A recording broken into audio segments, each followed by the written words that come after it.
going, everybody? Got some new parts and got some stuff done. So got the third member all done up, and it's looking real good. It's looking real good. I've been waiting on this for a little bit. So got a 35 spline, full spool, 513 gears, 1350 yoke, and Rough Stuff's pinion guard. This thing is straight up beefy. Like, I did not expect it to be this beefy, but this 1350 yoke is looking real good as well. So third member's back, waiting on axle shafts now, so we can then put on the disc brake kit, because without the shafts I can't put the rotor and calipers and everything on to be able to center my brackets up properly. But the one thing that I have been working on is my shocks. So a few friends of mine ended up giving me some Bilstein shocks. So these are 14-inch travel Bilstein, however you want to say it. I basically just split the difference, and it's 7 inches of up travel and 7 inches of down travel. I didn't know really how I was going to go about making the shock mounting.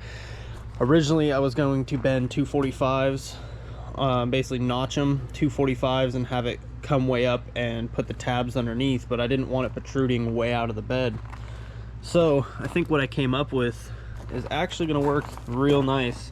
So piece of 2x2 square tube straight across, and made some of these gussets on each side, and then a plate that runs down, and then put the tabs right here off the side. And I think this is going to work perfect. Got both shocks at, I think, about a 60-degree angle. It's kind of the way, you know, a lot of Toyota guys run it. I wasn't too fond of running it at that steep of an angle, but there's not really much I could do with this. I could always change them out later, but with me putting this 2x2 straight across here, I also had to cut the exhaust off, because the exhaust came right up through here. There was a heat shield that came on literally right here. So got the exhaust cut off, and I'm going to see if I can't reuse some of this section right here, because what my plan is the side of the bed comes out right here, and I'm thinking if I can get the exhaust to come out at an angle and chop it and have it come out the side of the bed, I think that's gonna look pretty cool. So that's what we're gonna be doing today. And I didn't get any video of me actually building and going through how I did the shocks, because I didn't really know how I was going to go about it. I went through it for quite a while to actually try to figure out what I wanted to do. But we are gonna try to go through the exhaust today. All right, so got the exhaust started, cut up the old exhaust, got a piece in there, and basically I am going to be angling it to come out the side of the bed right here. So I got everything ground down, and right now I am working on trying to put a hanger so I can get this thing to sit right up off the frame. And basically my plan is to reuse one of the old hangers, and this one actually has a bolt and a nut. Well, just a bolt, so I have to find a nut, and basically to have this welded on and to have the bolt screw into this plate, it'll end up raising this up and it'll have a bushing. But first I got to find a nut, because I do not have the correct tap, or else I would just drill and tap that plate. So gotta try to find something that'll work. Perfect. So I ended up finding 2 nuts, probably use the silver one on the bottom. And you know, when it's a nice day out like this, I like to come out to the steel deck trailer and do all my cutting and grinding out in here, so I don't have to clean up the container so much.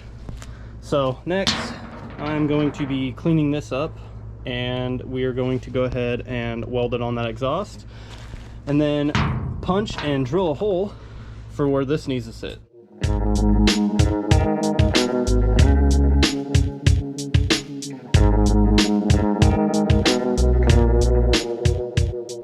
All right, I think it's actually it's coming along not half bad. Kind of wing most of the stuff that I do. So, I mean, kind of like the shock tower, I just kind of winged it, and this is actually turning out pretty good. It's gonna end up coming out of the bed right at the line that I want. It's gonna come out right before the wheel well. So, got everything welded up.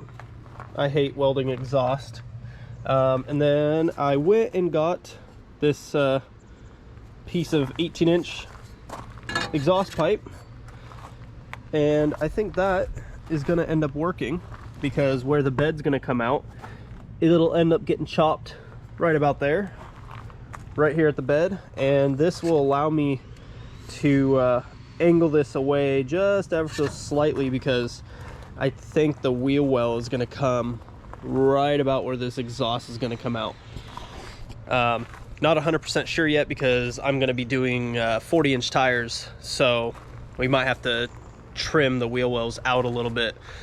So this is going to be one of the last things that we finish, is this end pipe, after we get the bed and everything else on. But I got the third member down here bolted in temporarily. She's looking like a beaut. No gasket or anything else in there right now, because we got the shafts in, but there's a problem. So here is one of the two shafts, and they are from Dutchman, and these are 35 spline full chromoly shafts. You can see I have some grease on there, and the reason being that I only have one shaft is something got messed up somewhere. Could be my fault. There was no way for me to tell, because I had both of my shafts that came out of the 9-inch, and they both measured to the same length. I should have known better and measured the housing, because I should have known that one side was going to be shorter. But I basically just dropped off the other shaft, and on Monday they are going to be sent off. Well, the one shaft is going to be sent off to get machined down. Luckily, it is too long, not too short.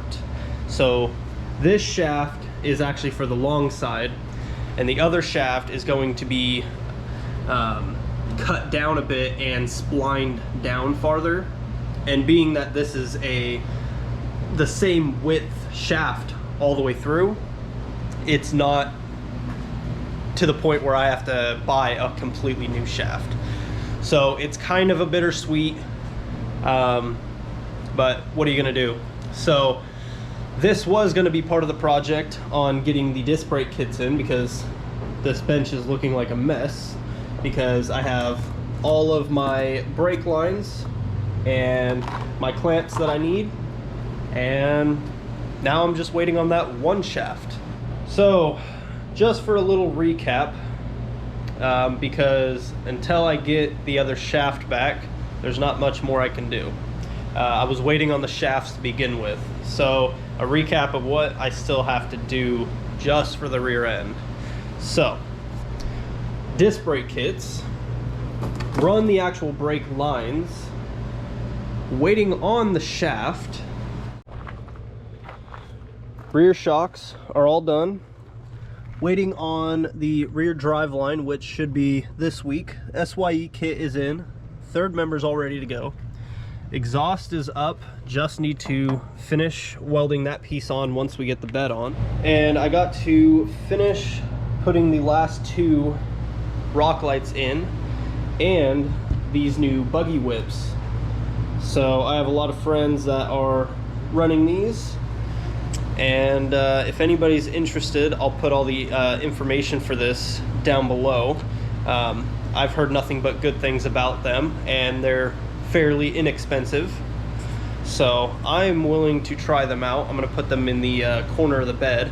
They come with like ATV, UTV style springs, and some pretty decent wiring. So it comes with a switch and everything you need to wire it up. And these are multiple colors and multiple selections on strobe and everything like that. So I'm willing to try these out and see how they work. I also got a breather tube. So this is a trail gear breather tube. Basically, you just tap this piece into your housing, and it, instead of having to run a hose all the way up, you can just put this on there. And this just takes the expansion of the gear fluid and the pressure inside the diff, which isn't much. So this will be handy, so I don't have to end up running a whole nother hose all the way up. And one of the last things that I got to do is rebuild the front drive line. Basically, I just got to put a new U-joint in the front and take this out, clean it up, and re-grease it. But yeah, there is still quite a bit of stuff to do. So waiting on that shaft is kind of a bummer, but you know, what are you gonna do? But as always, hope you guys enjoyed. Stay off-road.